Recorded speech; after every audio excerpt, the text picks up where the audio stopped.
Hello Gemini, mga mahal kong Gemini! Welcome back ulit sa ating channel! Once again, this is your Tarot Sage JP, your fortune whisperer. My name is Che, or si Che. Okay, guys, mga mahal kong Gemini, thank you all so much po sa laging pagsuporta ng ating channel. And sa hindi po nakapag nag-skip ng ads, thank you all so much po. Thank you sa mga pangkapi ninyo sa akin. And sa mga cross watchers ko, at the same time sa mga hindi ko pa po mga subscribers, inimbita ko po kayo lahat na please to subscribe and click the notification bell para updated po kayo sa aking mga bagong upload. So nag-upload po ako ng ating bagong reading every week po, once a week po kumbaga. So every 3 days, no? Upload po ako ng mga bagong reading, no? Mga bagong baraha para sa inyo, mga mahal kong tagapagsubaybay. So, Gemini, ito pong reading natin is all about your love, romance, love relationship, and at the same time po ang inyong mga panghuling araw ng kasalapian. So gagamit po tayo ng 4 different kinds of card and 2 different kinds of tarot cards and well, our oracle card.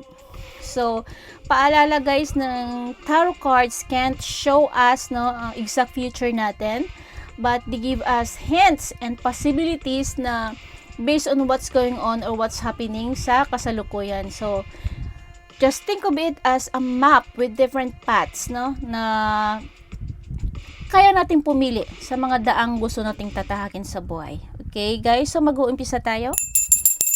Kunin ko lang ang energy ng ating mga baraha para sa aking mahal na mga Gemini. Okay.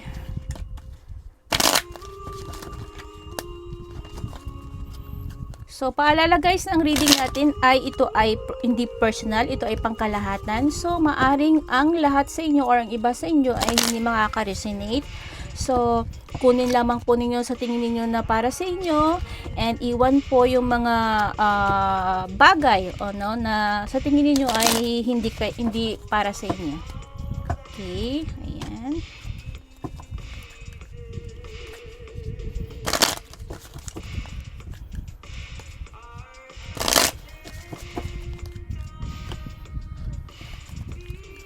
Titingnan natin ang inyong buhay pag-ibig. Spirit of Archangel, Spirit of Angel Michael, Spirit of Cards, please give me knowledge and wisdom para ma-interpret ko yung mga bara na ibibigay na para sa aking mga mahal na Gemini. Okay.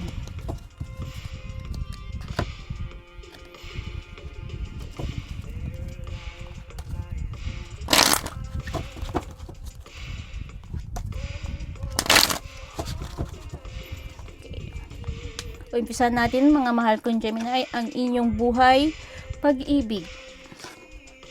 And isunod natin syempre ang inyong kapirahan para sa mga panghuling linggo ng May. Yan. Okay. 2 of Wands. Okay. You have your King of Pentacles. You have your 6 of Cups. Uy, may mga nami-miss kayo, no? May mga naalala kayo. Queen of Pentacles. Wow.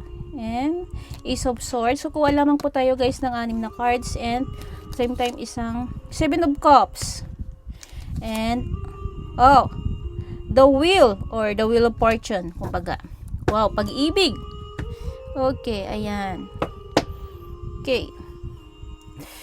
Spirit of Tarot cards, Spirit of Angels. Bigyan niyo ako ng knowledge how to interpret all these cards para sa aking mga mahal na Gemini. Okay. Gemini. This reading is for you. So, titingnan natin anong mensahe dito sa inyong mga baraha. Okay. Okay. 2 of Wands. Okay. Nakikita ko dito guys, o sinasabi ng baraha na parang may something sa inyong relationship, no? Parang may kulang or nakakaramdam kayo ng kulang or unhappiness, no?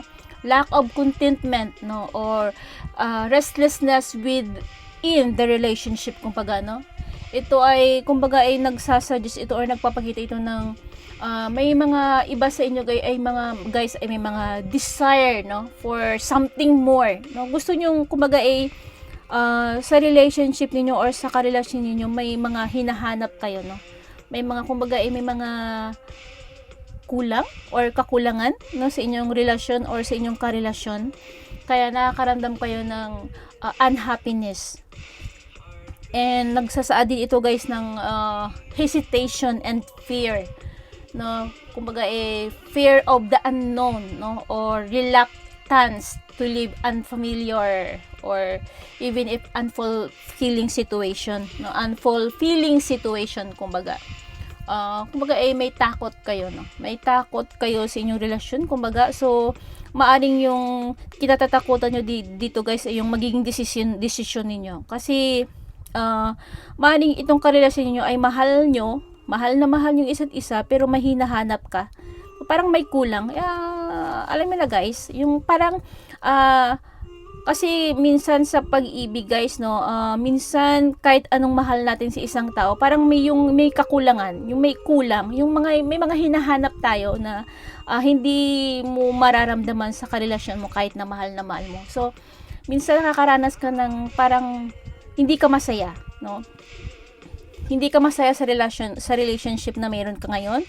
At the same time, hindi ka masaya sa kasama mo or sa karelasyon mo. Kaya nakakaramdam ka ng desire, no, for something more, kumbaga, no. And ito kasi guys nag-reflect ito ng hesitation, no, na makita ang pagbabago, no, or kumbaga nagpapakita ito guys na may takot ka na maghanap ng mga gusto mong makita, no, gusto mong mga yung desire mo na mga yung kumbaga i-desire mo something more, no, may takot ka kasi mahal mo yung person na yan, mahal mo yung person mo, so natatakot ka or nag-aalangan ka na makawala ka or kumawala ka sa yung kasalukuyang relasyon. Kasi ito ay generally ang card na ito guys, ang Two of Wands ay suggested a period of transition, no, or uncertainty in a relationship. So, nag-i-indicate ito guys na a choice, no, between staying, no, with the current partners or exploring new romantic possibilities, kumbaga. Kasi nag-iisip ka no, nakakaramdam ka ng pagkukulang. Hindi ka na happy or may unhappiness sa relationship niyo. And ito guys ay nagsisymbolize din ng new beginning, no, sa relationship. Maaring may mga bagong opportunities sa inyong relationship na napaparating or pagbabago, no, may bagong parating or kumbaga makapag-desisyon ka na makawala sa yung kinakaharap or sa inyong present relationship sa ngayon. So ito ay symbolize ng or nagpapakita ng opportunities in a relationship, no, bagong opportunities sa isang relasyon or a shift in a current one, kumbaga, itong Two of Wands. And the King of Pentacles. Sa King of Pentacles guys, in love, ito ay kayo yung hindi lang kayo sa financial, no, na nagbibigay ng stability, no, maging sa relationship, kayo yung mga taong nagbibigay ng stability and emotional support sa inyong mga karelasyon. No, ito ay kumbaga kayo ay yung partner na who values long-term commitment, no? Commitment and security sa inyong karelasyon. So maaaring nag-iisip ka, no, na sa inyong karelasyon sa ngayon, whether dito kasi guys, pinapakita dito malamang ito sa inyo, some of you are nasa long distance relationship, kaya nakakaramdam ka ng hirap, no, parang may unhappiness kasi long relationship kaya ang hirap no. Hindi mo minsan mararamdaman yung kahit na mahal mo yung karelasyon mo, pag long distance relationship, may maraming problemang mararanasan, no? Dito kayo tinitest, no? Kung mananatili ka sa kanya or mananatili kayo sa isa't isa, no? Or para maging strong yung relationship niyo, or some of you guys ay hindi na kaya yung long distance relationship, kaya nakapag-isip ng kumawala or maghanap ng panibago. So dito sa King of Pentacles, ikaw yung tipo ng tao na some of you guys ay may partner who values long term in commitments and security kayo sa inyong mga ka-partners, no? Kayo yung hindi lamang sa kapirahan, kayo financially secure, no? Sa mga taong mahal nyo, kayo yung nagpo-provides, no, ng security sa inyong magiging pamilya, sa kinakaharap sa inyong relationship, no, kayo kasi ay kayo yung taong marunong magbigay ng stability and emotional support sa inyong mga karelasyon. Ang King of Pentacles, hindi lamang sa kapirahan ito guys, kundi maging sa inyong relationship, kayo yung kumbaga ay great provider, no, ng pagmamahal, respeto, commitments, long-term commitments and security sa kapirahan at sa pag-ibig. And well, Ace of Swords, ito ay kumbaga ay clarity and breakthrough sa inyong relasyon. Nag-i-indicate ito ng period of clarity in a relationship where previous unclear issues or misunderstandings, no, are addressed and resolved through open communication. So maaring dito guys, no, pinapakita dito guys na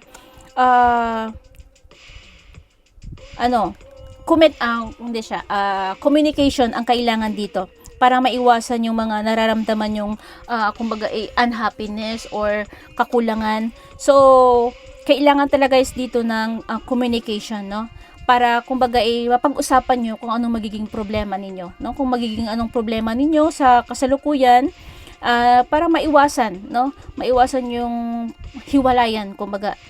Ito hindi lamang nagsasaad ng relasyon, no? Kundi ito rin maging sa mag-asawa. Kung anong mga kakulangan ng isa't isa, kailangan nyo pag-usapan, no? Para ma-avoid, no, ang misunderstanding, ma-avoid yung sinasabi nating paghihiwalay, no?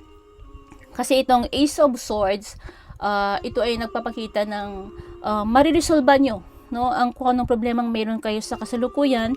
Kung magkakaroon kayo ng communication sa isa't isa, sabihin nyo yung kung anong mga iniisip nyo, ano yung kakulangan nyo sa isa't isa. At least sa pag-uusap ninyo, malalaman nyo yung kung ano yung mga problema, mariresolba nyo, no? Tsaka kumbaga ang inyong relationship ay kumbaga tawag dito, mabigyan nyo ng tawag dito, ano ba ibig sabihin? Mabigyan nyo ng yun, hindi ko masabi guys mabigyan nyo ng kahalagahan, kumbaga, no, na maging strong yung relationship ninyo. Ay giatay ang bot na lang gid kabudlay magtagalog. Ang hirap magtagalog, mag-iilanggo na lang kaya ako. So yun guys, yung Ace of Swords, pasensya na kayo. And yan guys, so kailangan talaga guys kung ano may problema nararanasan ninyo ngayon, mag-asawa man kayo, girl or boy relationship kayo, no, or nasa relasyon kayo sa ngayon, kailangan nyo pag-iisipan kung anong problemang mayroon kayo, kung anong mga dapat na pahalagahan at dapat iwasan para kumbaga maiwasan yung pag hindi pag-uunawaan na mauuwi sa hiwalayan, no? And of course sa mga single dyan, ito ay potential for meeting someone who shares your intellectual interest and mindset. No, kung mga single kayo, naghahanap kayo ng pag-ibig, no, ito ay nagpapakita na makakita kayo or makakahanap kayo ng isang taong para sa inyo. Kasi kumbaga wag lang magmadali, no. Hindi kasi minamadali yung pag-ibig, no. So kusang darating yan kasi I believe naman na lahat tayo ay may kanya-kanyang person, no, na makakatuluyan or mamahalin natin. Wow, mahal. Ayan, Ace of Swords. And itong Queen of Pentacles, guys, ito ay ito ay nagpapakita ng, ito ay ano rin to guys, no? Siya ay isang babae, no? Isang person na ano siya, may value din siya sa long-term relationship or long-term commitment, no? Itong King of Pentacles and Queen of Pentacles, pareho sila ng nararamdaman, pareho silang iniisip. So, maaring dito guys, no? Nakaramdaman kayo ng parang humihina na yung relationship nyo, nagkakaroon na kayo ng problema, kahit na alam nyo namang mahal na mahal yung isa't isa, no? Alam nyo naman na kumbaga siya yung buhay nyo. Ikaw yung buhay niya, siya yung buhay mo. Kumbaga parang ganoon. Hindi kasi guys may iwasan yung problema sa isang relasyon. So kailangan talaga ng commitment, no? Commitment para maiwasan yung mga misunderstanding, no? Maiwasan yung kumbaga maiwasan yung sakit or 'di ba kasi pag may misunderstanding sa relationship guys, mahirap. No, kailangan pag-usapan kung anong problemang mayroon kayo kasi ang King of Pentacles and Queen of Pentacles ay parehong mapagmahal, no? Parehong ano sila, may kung itong Queen of Pentacles ang kanyang nagpo-provide siya ng security financially, emotionally, no, sa kanyang family, sa kanyang mahal or sa kanyang karelasyon. Itong Queen of Pentacles ay the same din. Ito ay nagbabalyo din siya ng long-term commitments and security sa kanyang minamahal, sa kanyang family, and nagpo-provide siya ng talagang buong pagmamahal niya, buong pagkatao niya sa person na to or sa kanyang magiging family or sa kanyang family. Kaya kailangan guys commitment, no? Kailangan communication para maiwasan ang problema sa isang relasyon. Seven of Cups, ito ay nag-indicate guys ng abundance of romantic opportunities. Itong Seven of Cups, na potentially feeling overwhelmed kayo with the sheer number of possibilities, no? Kailangan nyo guys mag-carefully evaluate, no, these potential partners and relationships to ensure they align with their true desire and values. Kasi ito ay indicates ng abundance of romantic opportunities, no, para sa mga magkarelasyon, sa mag-asawa. So kailangan guys ng communication talaga, no, kasi sa communication na yan guys, no, maaring maiwasan talaga, yung nga lagi ko sinasabi, ang gulo ko, maiwasan yung hindi pagkakaintindihan at pagkakaunawaan. So, kailangan maging strong sa relationship, labanan ang lahat ng dapat labanan. Kung talagang mahal ninyo ang isa't isa, no? Kailangan yung labanan, no? Kailangan yung labanan yung lungkot, hirap at pasakit. And itong Six of Cups, guys, no? Some of you guys, no? Ang Six of Cups, some of you guys ay ito kasi guys nostalgia, no? Longing for the simplicity or the reappearance of someone ng inyong past, no, ng nakaraan, na who holds a special place in your heart. So some of you guys may mga naaalala nung nakaraan, binabalik-balikan yung mga nakaraan nyo sa person na nakaraan nyo, no? So maaring until now in love ka pa rin sa kanya, no? Kaya naaalala mo siya or naaalala mo yung mga nakaraan ninyo, naalala mo yung mga relationship meron ka before sa person na to. Ito ay nagpapakita na hindi man to guys sa past relationship, maring pwede nito guys sa reunion, no?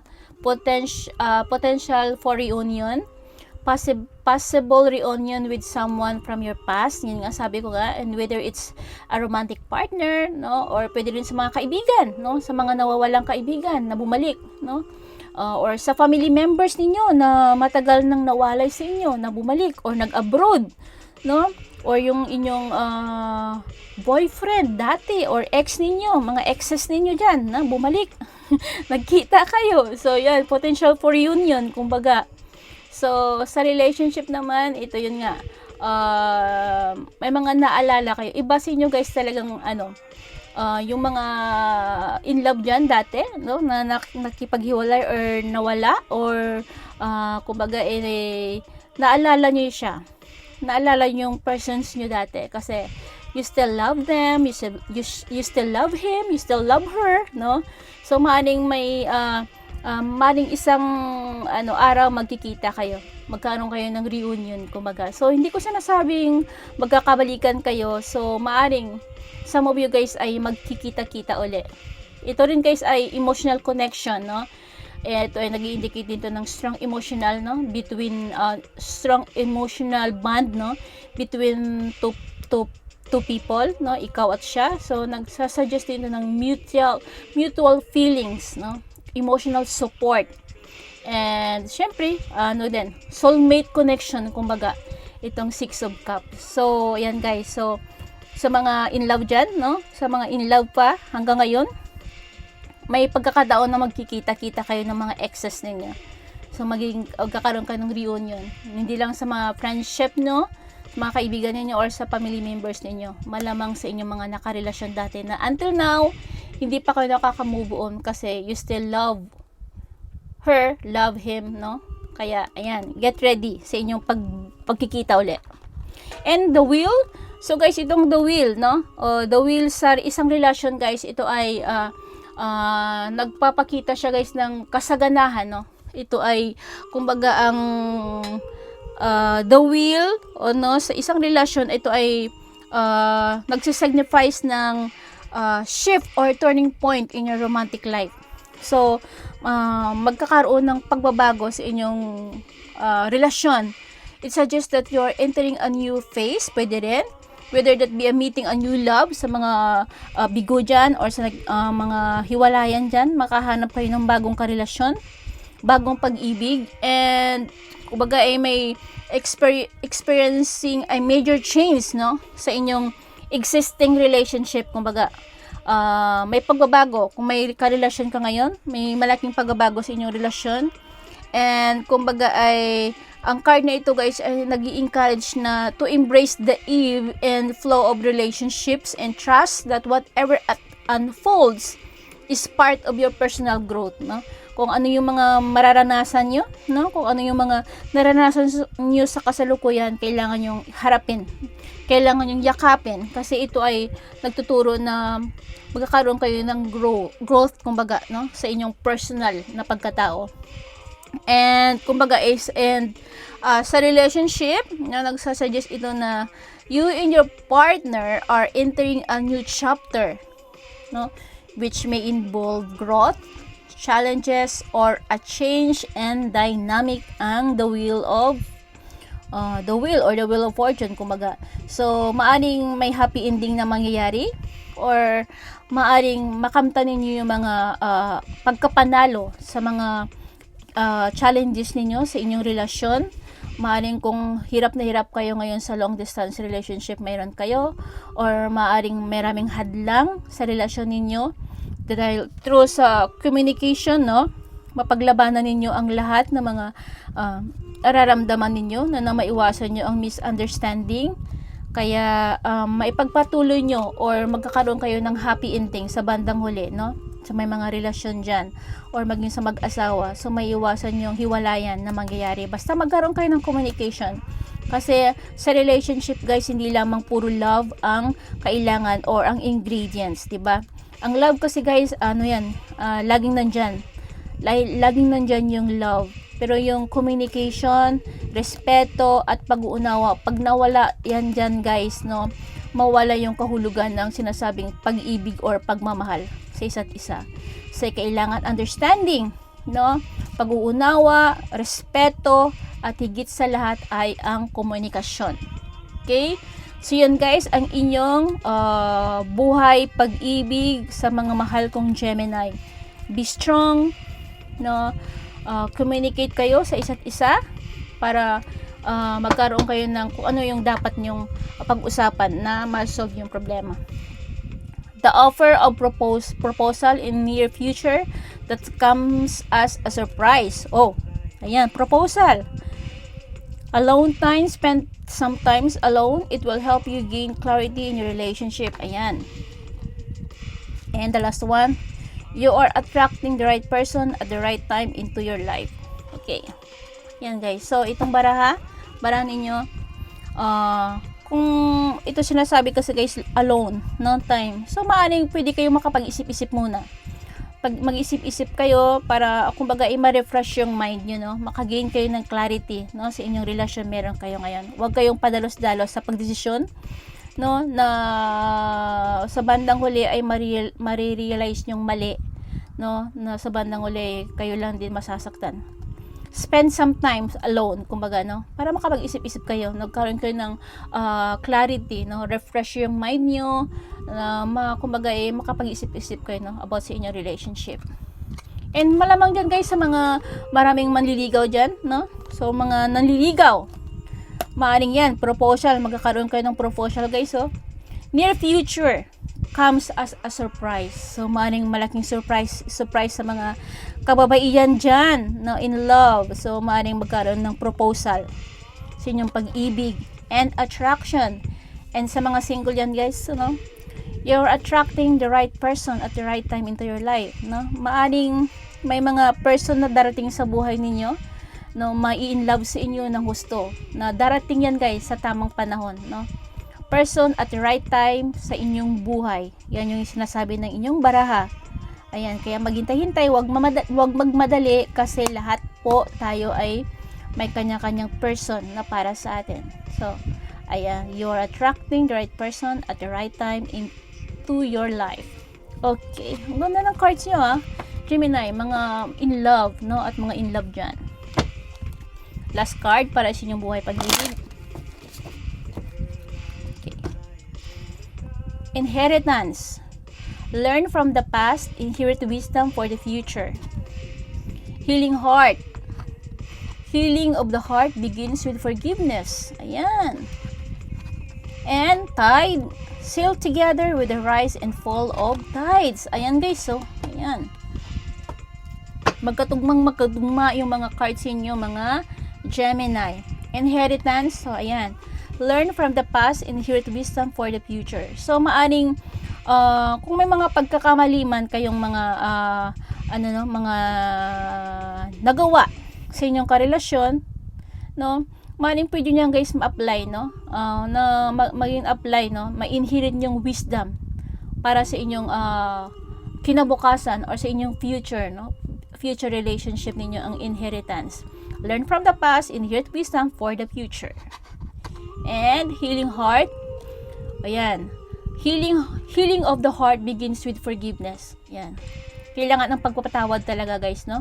Patawarin ng isa't isa kung may pagkukulang, may pagkakamali. Communication is the best medicine sa relationship. Para magkaroon ka ng pangunawa sa isa't isa. So, kung masakit man, may nasaktan man sa inyo, no? Dahil sa inyong mga maling desisyon sa buhay, kailangan communication. Magpatawad sa isa't isa. Kasi ang pagpatawad guys ay kumbaga healing, no? Healing of the heart diyan. Begins with the forgiveness, kumbaga. Kung may pagkakamali man na nagawa ang isa't isa sa inyo, forgive, no? I-secure yung relationship nyo guys, no? Para maging healthy. Kailangan communication kayo lagi. Tandaan nyo guys na ang communication ay importante sa isang relasyon. Tides sail together with the rise and fall of the tides. Ayan guys, oh. May mga ups and downs guys ang buhay ng tao sa isang relasyon. Mayroong maganda ang ihip ng alon sa buhay ninyo magkarelasyon, mag-asawa. May mga parating na mga problema or tides, no? Na kailangan dalawa kayo guys. Dalawa kayong sumabay sa alon, no? Sa alon ng buhay, no? Sa mga problema, no? Kailangan maging strong kayo, kapit kayo sa isa-isa. Para kumbaga mangin kayo, kumbaga ma-overcome nyo yung mga struggles or mga problems niyo sa inyong relasyon, sa inyong magkasintahan or buhay mag-asawa. Okay, that's all for your the day para sa inyong mga buhay pag-ibig. Okay. And kukuha tayo uli ng cards naman ninyo guys, inyong kapirahan para sa inyong kapirahan sa last days ng May. Kuha lamang tayo guys ng 3 cards and 1 bonus card. Titingnan natin ang inyong huling mga araw. Okay. 10 of Cups, agad-agad. Ten of Cups, Ten of Pentacles. Ayan guys. Ayan. Four of Wands. And the last card, palasa ulit. Para sa inyong mga okay. Bonus cards. Kuha tayo ng isa. Ay. Ayan na. Ayan.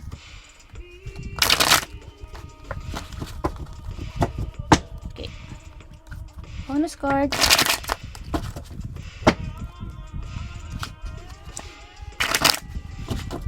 Okay. Bonus cards. Bonus cards. Okay. Kuha tayo. Kuha tayo sa baba. Uy!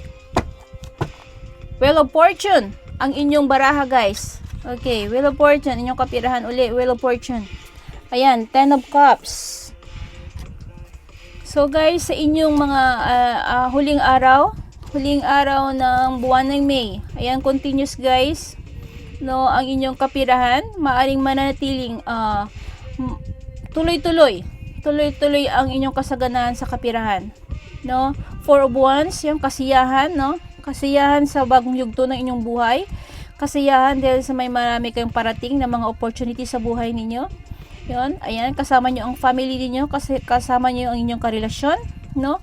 Kasama ninyo lahat ng mga mahal nyo sa buhay. Magkakaroon kayo ng kasaganahan, guys, sa kasalapian. Mananatiling or continuous ang inyong pananalapi, kasaganahan sa pananalapi hanggang sa kumbaga makamtan ninyo kung ano yung mga minimiti nyo sa buhay or mga manifestation ninyo about sa kasalapian. Kasi ang Wheel of Fortune laging nandyan sa inyo, tabi, laging nandyan, kumbaga nakakapit sa inyo ang Wheel of Fortune. Gemini, laging nandyan, laging lumalabas yung Wheel of Fortune sa mga kasalapian ninyo, Gemini. So sa mga hindi pa nakatanggap, no, or hindi nyo pa nakamtan yung mga minimiti ninyo or mga manifestation ninyo sa buhay, continue lang, no? Maging positive lang kayo sa buhay ninyo, guys, kasi si Wheel of Fortune laging nasa inyo, laging nagpapakita si Wheel of Fortune sa inyo, mga mahal kong Gemini. So kailangan laging positive lang, no? Wag laging negative, no? Ang mga nasa isip natin. Wag tayo magmadali sa lahat ng bagay, kasi sa lahat ng bagay, guys, pag minamadali natin, guys, lalong hindi darating or lalong tatagal, no? Kaya kailangan go with the flow, no? Trust your instinct, no? Trust the process, trust the universe, na lahat yan, guys, ay makakamtan ninyo, no? Continuous ang inyong kasaganahan sa kapirahan, no? Laging nandyan si Fortune. Sorry, guys. Ayan. Ayan, masagana ang inyong buhay, pamilya, magkarelasyon man kayo or mag-asawa, kasaganahan sa inyong kapirahan, sa inyong pamilya. Kasi yan, kasama ng inyong mga mahal sa buhay. Nagkaroon ka ng, ayan, nandiyan pa rin yung mga, yung mga kaligayahan or kasaganahan or kasiyahan, no? Siguro, yan, guys, kasi kasanayan, kaligayahan, no? Kasaganahan ng kasalapian. So, magkakaroon talaga kayo, guys, ng magandang kinabukasan, no? Some of you, guys, makakamtan ang minimiti sa buhay. Si Wheel of Fortune ay laging nandyan sa inyo, nakasubaybay. Kaya laging positive, wag laging nega, no? Trust the process, trust your instinct, no? Go with the flow. And kailangan, guys, laging good vibes lang, no? Kung ano man mga problemang parating, kung may mga problema sa kasalapian, good vibes lang lagi. Lagi nyong isipin na may mga bagay-bagay sa buhay na para sa inyo na darating, no? Basta lagi isiisip na maging positibo sa lahat ng bagay. Okay? Continuous ang inyong kapirahan. Gemini, ayan, kasaganahan sa kapirahan, kasaganahan sa pag-ibig. Ayan, so good luck mga mahal kong Gemini. This is all for you, guys. So, binabati ko na kayo lahat, no? Sa mga ikakasal, sa mga mag-asawa na laging nagmamahalan, binabati ko kayo lalo na sa mga Gemini. So, malamang, guys, iba sa inyo, guys, no? Iba sa inyo, guys, mahilig sa mahjong, mahilig sa casino. Mahilig, parang iba sa inyo, guys, malamang, guys, may iba sa inyo mahilig sa gamble, no? So, maaaring magkakaroon kayo ng bigla ang kapirahan dito, guys. No, bigla ang kapirahan na hindi nyo inaasahan. Maaring sa you guys manalo, no? Manalo. Ramdam ko may mananalo sa inyo. Hindi ko alam kung anong hindi ko alam, guys, no? Ramdam ko may mga ano kayo, guys, eh. Ramdam ko dito may talagang may uulan. Uulan talaga sa inyo, guys, na grasya. No? Kaya ayan. Galing naman. Sagana. So yun, guys, mahal kong Geminis, get ready kasi malapit na ang inyong malapit na ang katapusan ng May. So malapit na ninyong makamtan ninyong mga gusto sa buhay. No, hindi lamang kasi ito, guys, buwan ng May, no. Ito ay hanggang June, no, kasi ang reading natin noong nakaraan April, May, June. So malamang April, May, June talaga sagana ang inyong buhay sa pananalapi, no, Gemini. So ayan, that's all for today, mga mahal kong Gemini. Good luck and always keep safe, no? Mag-ingat sa daan, mag-ingat sa pagsakay sa motor, magsakay sa jeep, mag-ingat sa mga pickpocketers na sa palibot. So good luck and see you soon and have a nice day. I love you, mga mahal kong Gemini. Good luck, good luck. Wow, Wheel of Fortune. Ang ganda. Lagi may Wheel of Fortune. Lagi may Wheel of Fortune, ah. Sarap naman. Ang ganda.